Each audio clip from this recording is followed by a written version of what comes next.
Today we're going to check out Kassie Calvo's portfolio website. This is a one-page website with a single project on it, but it got Kassie a ton of attention in the job market, and she was able to secure a high-paying, fully remote instructional design job. So stay tuned, we'll check out the site together and see how Kassie did it.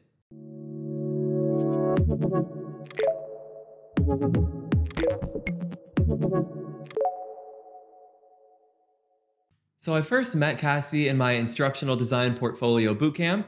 Kassie came in as a full-time science teacher, but she was looking to break into the corporate instructional design space to land something that had a bit more freedom, flexibility, higher pay, all of the above.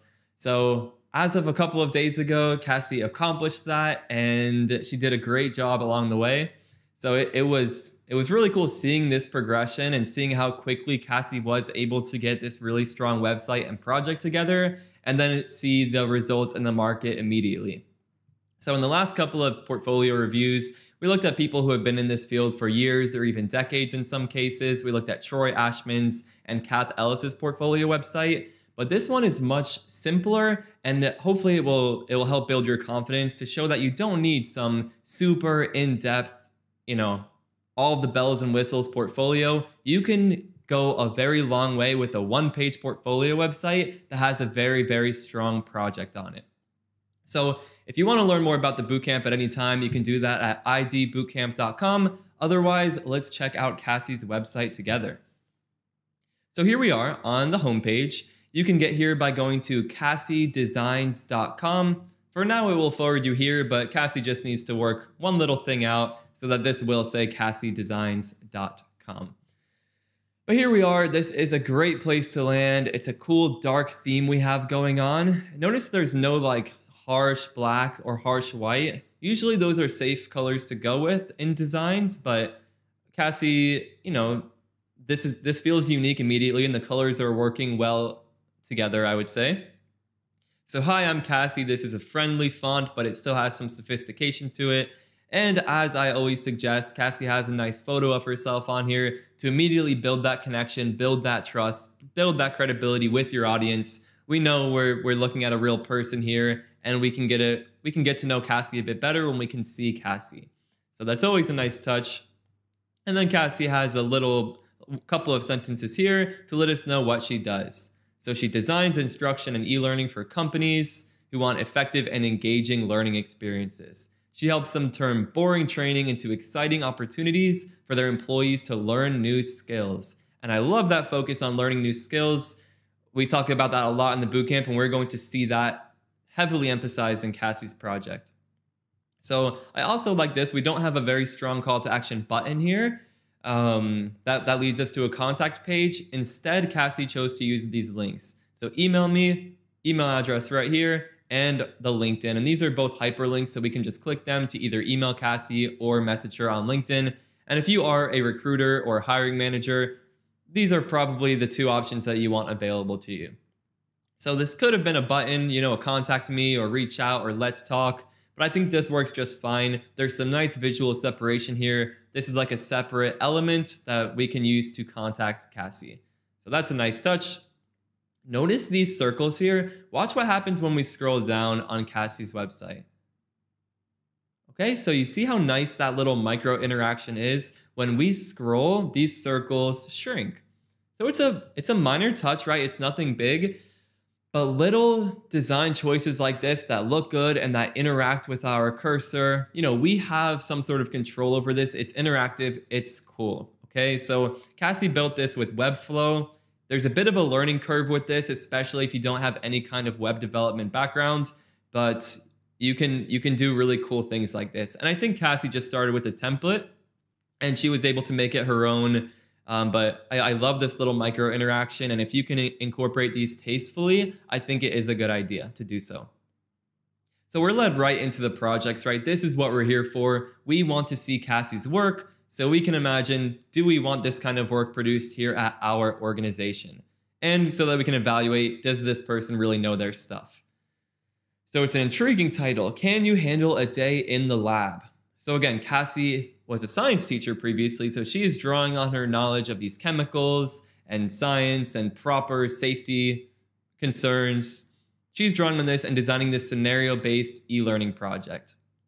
So it's developed for chemists, lab technicians, and lab managers so that they can make safe decisions regarding lab procedure and safety. So I love this. I love that she included a little blurb here. I really like seeing these on the home pages. So then we have the learn more option in case we wanted to dive deeper into this project. As Kassie develops out more projects, we will have a selection here. But again, this is the only project on her site, and Kassie was able to secure a really, really good remote instructional design job. So if we just scroll down a bit more so you can see it's a very simple one-pager. Let's work together, name, email, and message. So here we go. So in case someone didn't want to message her on LinkedIn or via email, they can use this form at the bottom. But either way, we are ending with this strong call to action to work together, right? So this is good. If we look at the menu, nice little slide out interaction here. It looks great. But notice it's very simple. There's not even an about page here. Okay, so we know about as much as we need to know here. We know what Kassie does. We know what value she can provide to our organization.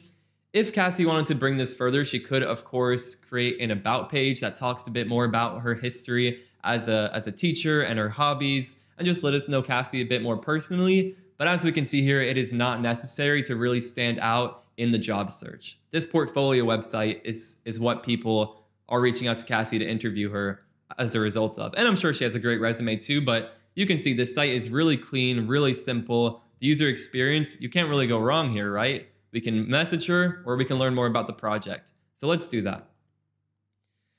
So here we are. Notice these cool horizontal titles. Like, you know, maybe I have to turn my head a little bit to read it in some cases, but I think it is a nice twist on these common layouts, which are just a vertical bucket. We're using kind of a grid here to have these titles on the left. So notice we have Kassie's name, and then we see the process. So when we learn more, again, these write-ups are 50% of the portfolio project. We want to see your process, the story behind the project. How did you bring this thing to life? So here we are. We have this nice overview. We can see who the audience is at a glance. We can see Kassie's responsibilities. She did the instructional design, the e-learning development, the visual design, and mockups.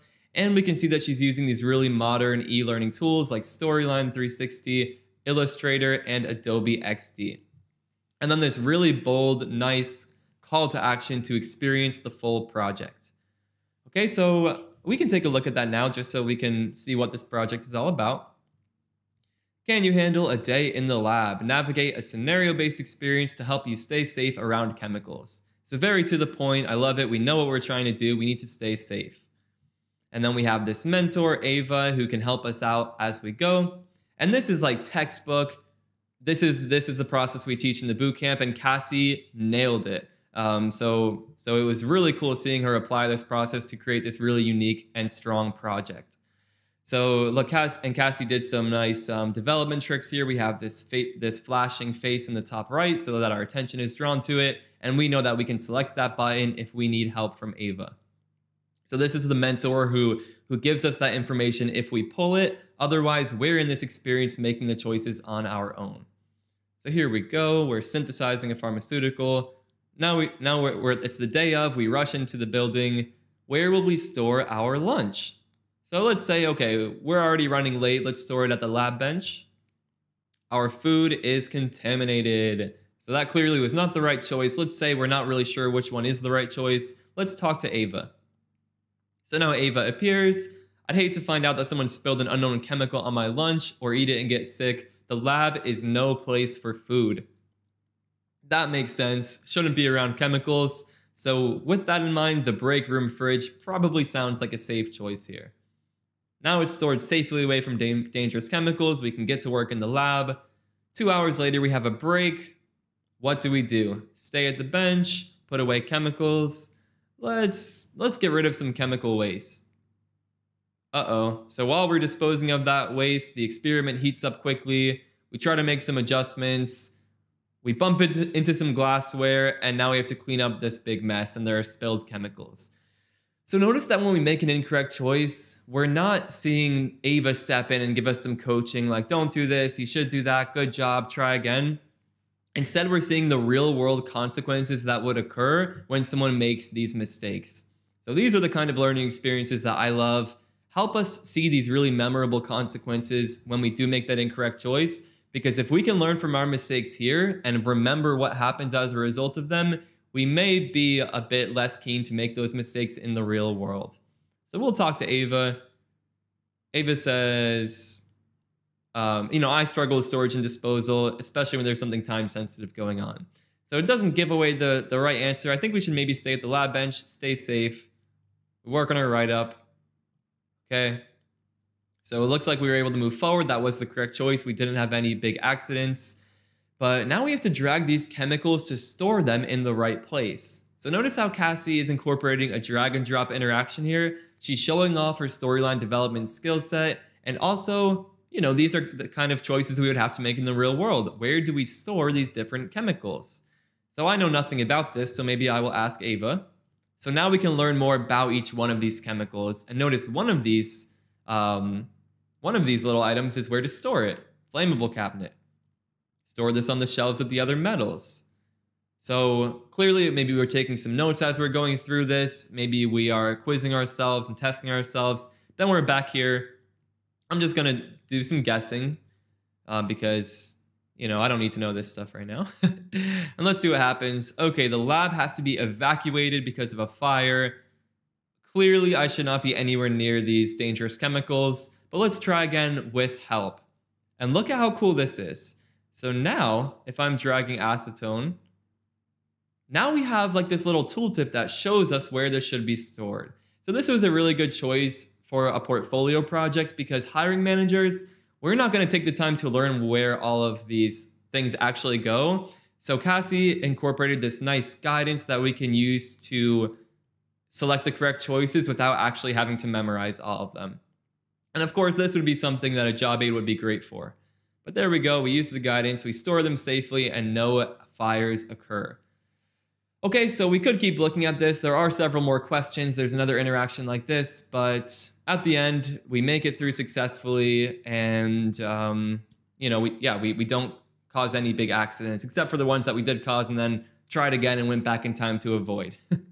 But this is just such a strong example of scenario-based e-learning, these story-driven scenario-based experiences that I love to teach people.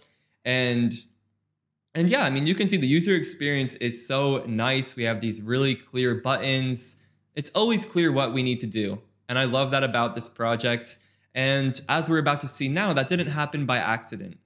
So that's what this write-up is for. So if all we saw was that project, we'll say, okay, maybe Kassie did all of this. Maybe she hired a graphic designer. Maybe she hired a developer. What did Kassie actually do? When we can look into this, we get a much better picture of the project. And notice how Kassie is showing off these really nice screenshots throughout this write-up. So she talks about the client, a mid-sized pharmaceutical company. Their employees were not following chemical storage and safety guidelines. Okay, so notice how Kassie has this very real-world problem that she is helping solve with this solution. That's the trick when it comes to a flagship project. We want to identify something that people are actually struggling with in the real world and then design a solution, a learning solution, if there's a knowledge or skill gap as a part of that problem. So we won't get caught up on that here. But so Kassie introduces us very clearly to the problem. These actions are contributing to employee injuries, damaged equipment and supplies. Clearly, this is a problem worth solving. So now we look at the solution that she proposes, this scenario-based e-learning experience, so they can make real-world decisions in the lab and see the consequences of their decisions in a low-risk environment. That's what this approach is all about. And here's the juicy part. This is where we get into the process. So we have an overview. She worked with a subject matter expert, and she created mock-ups. This is a brief overview, but now we dive into each specific deliverable. So the action map. So we can see how she created this action map. What did she use the action map for? How did she turn this into a text-based storyboard? Okay, and look at the detail here, right? So now visual mock-ups. So once she had that storyboard, then she dove into the visuals. I loved giving feedback on these, and I loved seeing how these progressed. Like if you can see these early stages, there's not a ton of contrast. At first, she's just doing wireframes, And you can see she laid this out so nicely for a portfolio. With each one of these rows, we can see that things like alignment and contrast are getting a little bit better each iteration. And then we have this beautiful end product. And every project now that Kassie creates after this, because she's been working on some supporting projects that are just not on her site yet, you can see that she's applying these principles super, super well. So it's really nice seeing how far and how far her graphic design skills have come and how quickly they've come that far. So very impressive. We can see the visual storyboard here. So you can see Kassie is really bringing us along with her process. And this is exactly what I recommend that you all do, especially when you're just starting out and you really need to build your credibility. One project is sufficient for building your credibility if you can give us this deep dive into how you did it, and if people really care about looking for that attention to detail, looking for the thought process that you used to make some of these decisions, that will really make you stand out compared to many portfolios that just have a storyline project linked out and a couple of details about it. So this photo isn't widescreen because it's a GIF, so it would get really, really big. That's okay. Maybe we could left align this just to keep this strong left alignment going. But here we are. So again, take the time to read this just to see how much thought and effort Kassie put into this project. But I like this strong call to action at the bottom again, instead of just having that one at the top. In case someone read through all of this first, now they get the option to experience it again. We want people to experience this full project because, if Kassie made it available and if she did spend so much time doing quality assurance and making sure it works really well, we want people to see that for themselves. And if they don't, then they get to just browse through and see some really nice screenshots along the way. So there we go. And then Kassie wraps it up with her takeaways. She talks about the challenges she faced, how she overcame them, what she would do differently next time. So it just shows that she is committed to lifelong learning. She knows that with every project she will be improving, and that is highlighted really well here. So check out this website for yourself. I really hope that this inspires some of you because it is so simple, but it was so effective on the job market. So check that out. Let us know if you have any questions in the comments. I'm sure Kassie would be happy to answer questions as she has time as well. And one other thing that Kassie did that I think really helped in the job search, which you may think about as well, is instead, so many companies, many instructional design opportunities will ask you to do some sort of demo project as part of the application process. But with some of these application processes, they don't ask you for that. And this one company in particular, Kassie was so excited about the opportunity and the position and the brand that she took it upon herself to just do a quick little mock-up just to show what some of these learning solutions may look like that they've been talking about in earlier interviews. And then she brought that to the interview and used that as, as another way to build her credibility, show how excited she is about the position, and clearly that made a huge impact. I would do the same thing if there was one position that I was super excited about. It's different when you are doing a project like that because you want to do it and you want to impress them and you'll have fun doing it, versus feeling like you have to do it because they're asking you to do some 10-page design document or 30-minute e-learning course as part of the application process. So maybe some slight exaggerations, but I'm sure everyone has their horror stories about what some of these companies have asked for as part of the application process. We're going off on a tangent. We have another portfolio review of a very early stage portfolio just like this scheduled for next week. So check in on Tuesday for that. And again, if you do want to learn more about the bootcamp and get some of my one-on-one help with building a portfolio site just like this, go to idbootcamp.com. But otherwise, I will see you in the next video.